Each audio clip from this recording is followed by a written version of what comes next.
Hello friends, എന്തൊക്കെയുണ്ട് വിശേഷങ്ങൾ? എല്ലാവരും സുഖമായിരിക്കുന്നോ? ഞങ്ങളിവിടെ അടിപൊളിയായിരിക്കുന്നു. നമുക്കിന്ന് വീണ്ടും ഒന്ന് ഗ്ലോബൽ വില്ലേജിൽ പോയി വന്നാലോ? ടടാങ്! ഈ പുള്ളിയെ പ്രത്യേകിച്ച് ഞാൻ പരിചയപ്പെടുത്തേണ്ട ആവശ്യമില്ലല്ലോ. ഇത് നമ്മുടെ സ്വന്തം ടെക് യൂട്യൂബർ ഷസാം. ഞങ്ങൾ അവിടെ ചെന്നപ്പോൾ കണ്ടതാണ് കേട്ടോ. അപ്പോൾ ചുമ്മാ ഒരു ഹായ് ഒക്കെ പറഞ്ഞ് നമ്മളൊന്ന് വർത്താനൊക്കെ പറഞ്ഞു തന്നു. നല്ലൊരു സിമ്പിൾ മെൻഷനാണ്. അങ്ങനെ ഇത് ഇന്നലെയോ ഞാൻ പോയൊരു വീഡിയോ ഒന്നും അല്ല കേട്ടോ. കുറച്ച് ദിവസം മുമ്പ് ഞാൻ പോയതാണ്. എഡിറ്റ് ചെയ്യാൻ സമയമില്ലാത്ത കാരണം ഞാനിങ്ങനെ സേവ് ചെയ്ത് വെച്ചിട്ടുണ്ടായിരുന്നതാണ്. ഇപ്പോഴാണ് ഒന്ന് ഫ്രീ ആയത്.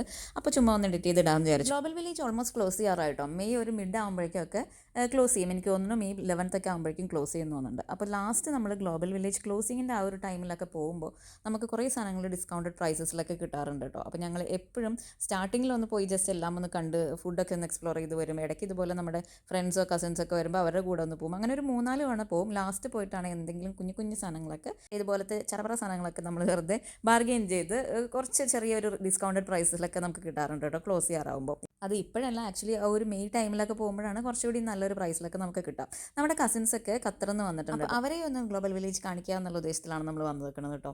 ഇതൊരു കുട്ടി വീഡിയോ ആണ്. ചുമ്മാ ഗ്ലോബൽ വില്ലേജിലെ കുറച്ച് കാഴ്ചകളൊക്കെ കാണിക്കാമെന്നല്ല. അതായത് ഞാൻ ഓരോ പവലിയനിലെയും കാര്യങ്ങളോ അങ്ങനെയൊന്നും ഞാൻ ഡീറ്റെയിൽ ആയി പറയുന്നില്ല. ചുമ്മാ ഞാൻ കണ്ടതൊക്കെ ഒന്ന് കുഞ്ഞു കുഞ്ഞു വീഡിയോസ് എടുത്ത് വെച്ചു. അതൊക്കെ ഞാൻ കാണിച്ചു തരാം. ഇതെല്ലാം നമ്മുടെ ആഫ്രിക്കൻ പവലിയനിലാണ് കേട്ടോ.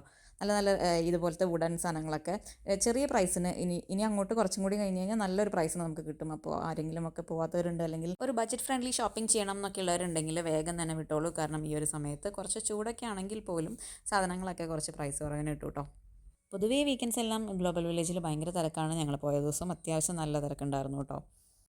ഇത് നമ്മുടെ യമൻ പൗലിയനാണ് എന്നാണ് എൻ്റെ ഒരു ഓർമ്മ കേട്ടോ. ഇവിടെ നിന്ന് നമ്മൾ കുറച്ച് ഹണിയൊക്കെ വാങ്ങിച്ചായിരുന്നു. ഇത് ഇപ്പോൾ പാക്ക് ചെയ്തുകൊണ്ടിരിക്കുന്ന ആ ഒരു വൈറ്റ് ഹണിയും അതുപോലെ നമ്മുടെ സാധാരണ ബ്രൗണിഷ് ആ കളറിലുള്ള ഒരു ഹണിയും ഒക്കെ നമ്മൾ എടുത്തായിരുന്നു കേട്ടോ.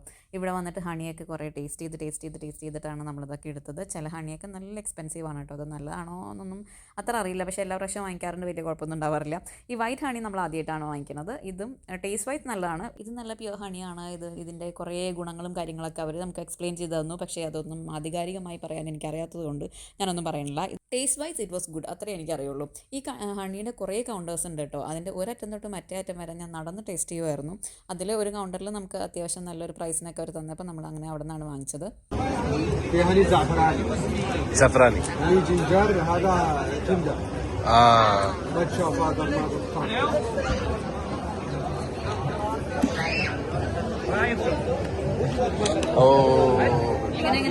ഇത് മറ്റേ هني جنجر هذا باني قرن മിക്സ് 2 جنجر زيتون وعطور. അറബി നമുക്ക് വലിയ വശമില്ലാത്തതുകൊണ്ട് അവർക്കറിയാവുന്ന ഇംഗ്ലീഷിൽ അവർ നമുക്ക് എക്സ്പ്ലെയിൻ ചെയ്ത് തരുന്നതാണ് കേട്ടോ. ജിഞ്ചറൊക്കെ ആഡ് ചെയ്തിട്ടുള്ള ഒരു ഹണിയാണ്. അത് കിടക്കുന്നതിന് മുമ്പൊക്കെ കഴിക്കുന്നതും അതുപോലെ ത്രോട്ടിനൊക്കെ നല്ലതാണ്. അങ്ങനെയുള്ള കുറേ കാര്യങ്ങളൊക്കെ അവർ നമുക്ക് പറഞ്ഞു തരുമായിരുന്നു. ഇതുപോലെ ഓരോ ഹണിയുടെയും ഓരോ കാര്യങ്ങളും അതിൻ്റെ ഓരോ ഗുണങ്ങളും നമുക്ക് അവർ എക്സ്പ്ലെയിൻ ചെയ്ത് തരുന്നുണ്ടായിരുന്നു കേട്ടോ. ഇതൊക്കെ ഉള്ളത് തന്നെയാണോ എന്ന് ചോദിച്ചാൽ തമ്പരാൻ അറിയാമെന്ന് ഞാൻ പറയുള്ളൂ കേട്ടോ. യമൻ്റെ കൗണ്ടറിൽ പിന്നെയും ഇതുപോലെ തന്നെ കുറേ സാധനങ്ങളുണ്ടായിരുന്നു കേട്ടോ. ഇതുപോലത്തെ അവരുടെ നാട്ടിലെ ഹെർബ്സും അങ്ങനത്തെ കുറേ സാധനങ്ങളൊക്കെ ഇതായി കാണുന്ന പോലത്തെ അങ്ങനെയുള്ള കുറേ ഐറ്റംസ് ഒക്കെ ഉണ്ടായിരുന്നു. അതെല്ലാം നമ്മളിങ്ങനെ ചുമ്മാ നടന്ന് കണ്ടു, വാങ്ങിച്ചൊന്നുമില്ല. ഈ പൗലിയനിൽ നമ്മുടെ മെയിൻ പരിപാടി എന്ന് പറഞ്ഞാൽ ഈ ഹണി ടേസ്റ്റ് ചെയ്ത് നടക്കുക എന്നുള്ളത് തന്നെയായിരുന്നു കേട്ടോ.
ഞാൻ ആദ്യമേ പറഞ്ഞ പോലെ ഇതൊരു കുട്ടി വ്ളോഗാണ് കേട്ടോ. ഇത് ഗ്ലോബൽ വില്ലേജിൻ്റെ ഫുഡ് കൗണ്ടേഴ്സും അതുപോലെ ഫ്ലോട്ടിംഗ് മാർക്കറ്റ് അങ്ങനെയുള്ള പരിപാടികളൊക്കെ കാണിച്ചുകൊണ്ട് ഞാൻ ഇതിന് മുമ്പ് ഒരു വീഡിയോ ചെയ്തിട്ടുണ്ട്. ഇത് ഞാൻ ചുമ്മാ ഒരു കുഞ്ഞു വ്ളോഗായിട്ട് ചെയ്യണേ. ഇന്ത്യൻ പവലിയനിൽ എല്ലാ തവണയും കാണുന്ന പോലെ തന്നെ നല്ലോണം സ്റ്റേജ് പ്രോഗ്രാംസ് ഉണ്ടായിരുന്നു കേട്ടോ. കുറേ ഡാൻസും പരിപാടികളൊക്കെ ഉണ്ടായിരുന്നു. എനിക്ക് ഭയങ്കര ഇഷ്ടമാണ് കേട്ടോ ഇതുപോലത്തെ ഡാൻസും പരിപാടികളൊക്കെ കണ്ടു നിൽക്കാനായിട്ട്. അത് എവിടെ ആയാലും. അതുകൊണ്ട് തന്നെ അവിടെ പോയപ്പോൾ നമ്മൾ കുറേ നേരം അതൊക്കെ ഇങ്ങനെ വാച്ച് ചെയ്ത് നിന്നു.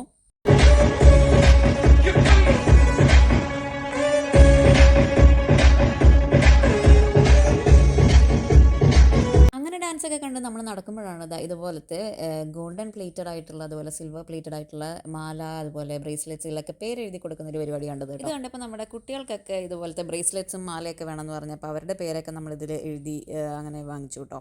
ഇത് ഭയങ്കര സംഭവം ഒന്നല്ല കേട്ടോ. പക്ഷേ പിള്ളേർക്ക് അവരുടെ പേര് എഴുതുകയെന്ന് കണ്ടപ്പോൾ ഭയങ്കര ഒരു എക്സൈറ്റഡ് ആയിരുന്നു. പക്ഷേ ഞങ്ങളുടെ കുറേ സമയം അവിടെ പോയി, കാരണം ഒരുപാട് സമയം നിന്നിട്ടാണ് അതിങ്ങനെ പേര് എഴുതി വാങ്ങിച്ചത്. ഇവിടെ വെച്ചാണ് നമ്മൾ നമ്മുടെ ഷസാമിനെ കണ്ടത് കേട്ടോ. അവരും ഇതുപോലെ ഫാമിലി ആയിട്ടാണ് വന്നിട്ടുണ്ടായിരുന്നത്. അപ്പോൾ അവരും ഈ കൗണ്ടറിൽ സാധനങ്ങളൊക്കെ വാങ്ങിക്കാൻ നിൽക്കുന്നുണ്ടായിരുന്നു. ഇതാണ് നമ്മുടെ പിള്ളേർ സെറ്റ് പേരെഴുതി വാങ്ങിയ ബ്രേസ്ലെറ്റ്. പക്ഷേ ഇതിൻ്റെ പൊടി പോലും ഇപ്പോൾ കാണാനില്ല. 2 ദിവസം അവന് ഇടുന്ന കണ്ടു. പിന്നെ എവിടെയാണെന്ന് വെച്ചപ്പോൾ അവന് വലിയ ഐഡിയ ഒന്നുമില്ല. സ്വാഭാവികം ഇതെല്ലാം അറിഞ്ഞുകൊണ്ട് തന്നെയാണ് നമ്മൾ വാങ്ങിച്ചത്.